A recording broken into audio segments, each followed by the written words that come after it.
पहले राजा रघुवंशी, फिर पंजाब में यूट्यूबर और अब हरियाणा में मॉडल का मर्डर। खौफनाक कातिलों का चैप्टर।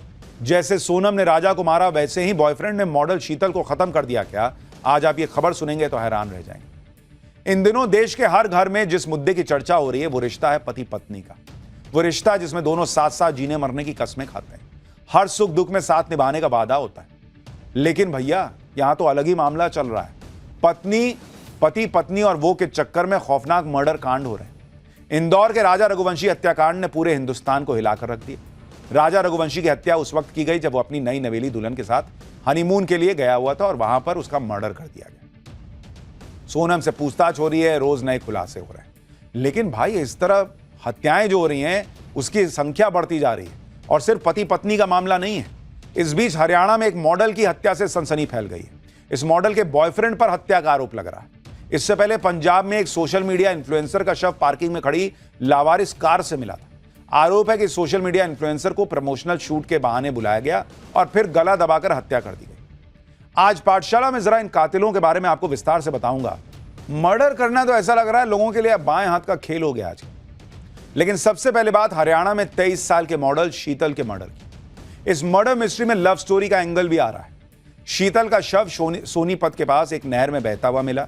पुलिस ने उसके हाथ पर बने टैटू से मॉडल शीतल की पहचान की। शीतल हरियाणवी एल्बम्स में बतौर मॉडल काम करती थी। 4 महीने पहले शीतल का एक हरियाणवी वीडियो सॉन्ग भी रिलीज हुआ था जो काफी वायरल हुआ।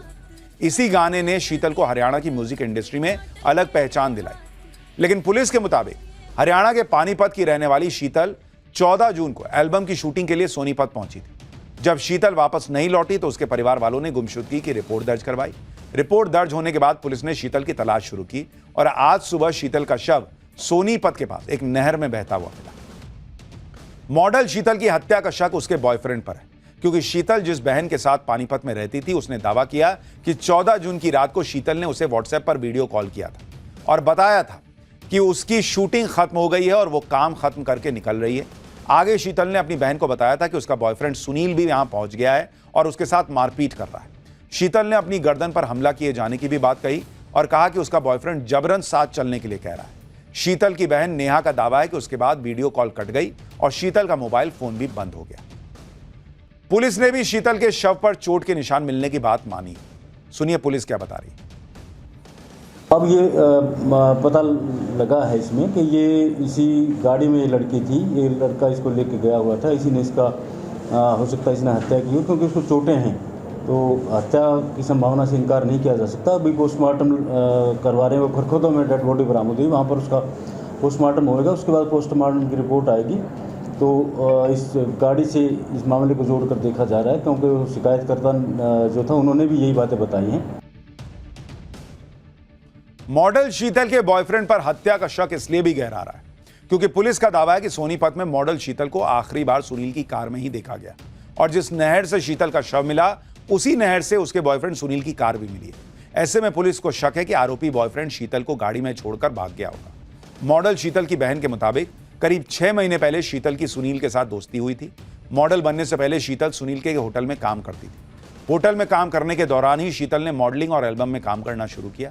इसके बाद सुनील ने शीतल को शादी के लिए प्रपोज किया, लेकिन शीतल को पता चल गया कि सुनील पहले से शादीशुदा है। इसके बाद शीतल ने उसे मना कर दिया और होटल में काम भी करना बंद कर दिया, लेकिन सुनील ने उसका पीछा नहीं छोड़ा।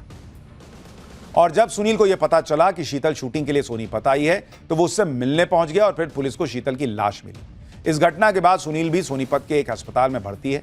पुलिस उससे लगातार पूछताछ कर रही है, लेकिन आरोप है कि घटना को लेकर वो बार बार बयान बदल रहा है। हरियाणा में मॉडल शीतल की हत्या से कुछ दिन पहले ही पंजाब में सोशल मीडिया इन्फ्लुएंसर की बेरहमी से हत्या कर दी गई। मैं कह तो रहा हूं ऐसा लोग मर्डर कर रहे हैं जैसे पता नहीं क्या गाजर मूली काट रहे हैं, वैसा हाल हो गया भाई। इतना मतलब बाएं हाथ का खेल बना दिया लोगों ने मर्डर कर। आरोप है कि लुधियाना की रहने वाली कमल कौर को प्रमोशनल शूट के बहाने बठिंडा बुलाया गया और गला दबाकर उसकी हत्या कर दी गई। कमल कौर अपने बोल्ड कंटेंट की वजह से सोशल मीडिया पर मशहूर हुई थी। सोशल मीडिया पर वो कमल कौर भाभी के नाम से जानी जाती थी। इंस्टाग्राम पर कमल कौर के करीब 4 लाख फॉलोअर हैं और यूट्यूब पर उनके चैनल फनी भाभी टीवी पर भी 2 लाख से ज्यादा सब्सक्राइबर थे। कमल कौर पर पहले भी कई बार जान से मारने की उन्हें धमकी मिल चुकी थी, लेकिन इस बार आरोपियों ने पूरी प्लानिंग के साथ कमल कौर को बठिंडा बुलाया और हत्या के बाद शव को कार में रखकर एक पार्किंग में खड़ा कर दिया। जांच के दौरान पुलिस को पार्किंग में कार खड़ा करते एक शख्स का वीडियो मिला, जिसके आधार पर 2 आरोपियों को गिरफ्तार किया गया। हालांकि हत्या का मास्टरमाइंड बताया जा रहा अमृतपाल सिंह मेहरों पुलिस को चकमा देकर दुबई भाग चुका है। पंजाब पुलिस ने उसके खिलाफ लुकआउट नोटिस जारी करने का दावा किया है। पुलिस के मुताबिक आरोपी ने पंजाब में कुछ और महिला सोशल मीडिया इन्फ्लुएंसर्स को जान से मारने की धमकी दी थी। लेकिन ये बार बार इस तरह की घटनाएं आ रही हैं और अब बात पूरे देश को हिलाकर रख देने वाले राजा रघुवंशी हत्याकांड, जिसकी हत्या का आरोप उसकी खुद की पत्नी सोनम पर लगा। और अब जैसी जैसी चीजें सामने आ रही हैं वो अपने आप में चौंका कर रख दे रही। हत्याकांड में सबूतों के जरिए जैसे जैसे साजिश से पर्दा उठ रहा है, वैसे वैसे आरोपी सोनम पर फंदा फंस रहा है। इस बीच राजा रघुवंशी की हत्या से पहले का आखिरी वीडियो सामने आया है। यह वीडियो 23 मई का बताया जा रहा है और शिलोंग में इसी लोकेशन पर पहुंचे किसी टूरिस्ट के कैमरे में रिकॉर्ड हुआ, जहां राजा रघुवंशी की हत्या हुई थी। उस वीडियो में सोनम और राजा, ये देखिए, ये सोनम दिख रही है और उसके पीछे राजा है। दोनों पहाड़ पर बनी सीढ़ियों पर चढ़ते नजर आ रहे। सोनम हाथ में डंडा पकड़कर आगे आगे चल रही है और राजा उसके पीछे चलता दिख रहा है। सोनम की कमर पर काले रंग का छोटा बैग टंगा हुआ नजर आ रहा है और हाथ में एक प्लास्टिक बैग दिख रहा है जिसमें काले रंग के कपड़े रखे हुए। पुलिस के मुताबिक ये वही रेनकोट है जो राजा की लाश के पास से बरामद हुआ था और वीडियो में सोनम ने जो सफेद टी-शर्ट पहनी है वो भी पुलिस ने वारदात वाली जगह से बरामद की थी।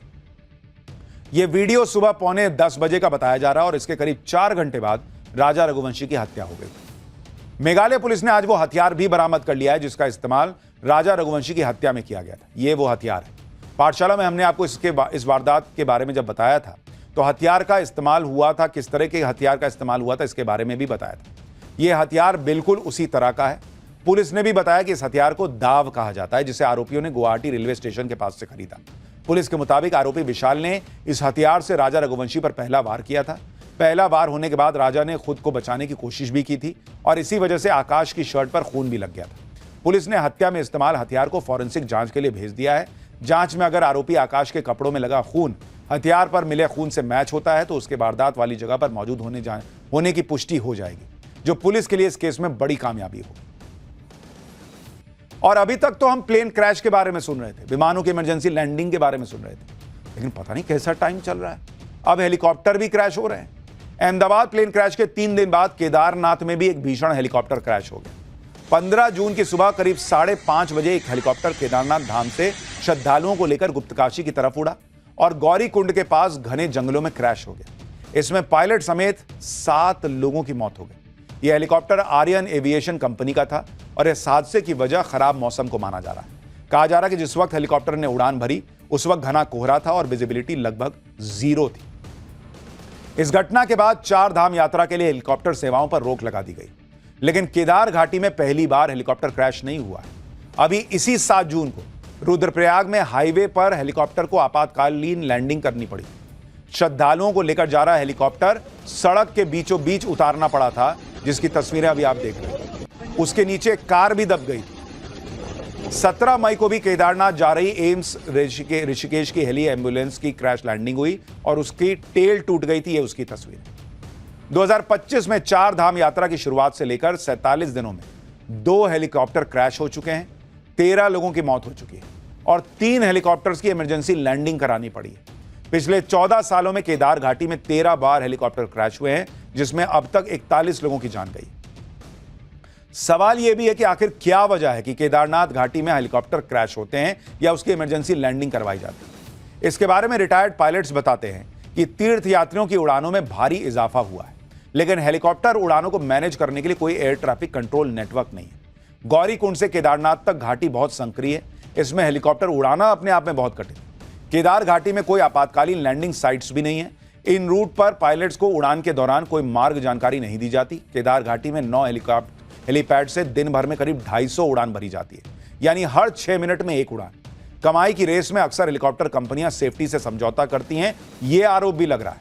जल्दी और ज्यादा संख्या में हेलीकॉप्टर उड़ाने के चक्कर में हेलीकॉप्टर के मेंटेनेंस से भी समझौता करने का आरोप है। इससे हेलीकॉप्टर क्रैश के चांसेस और बढ़ जाते हैं।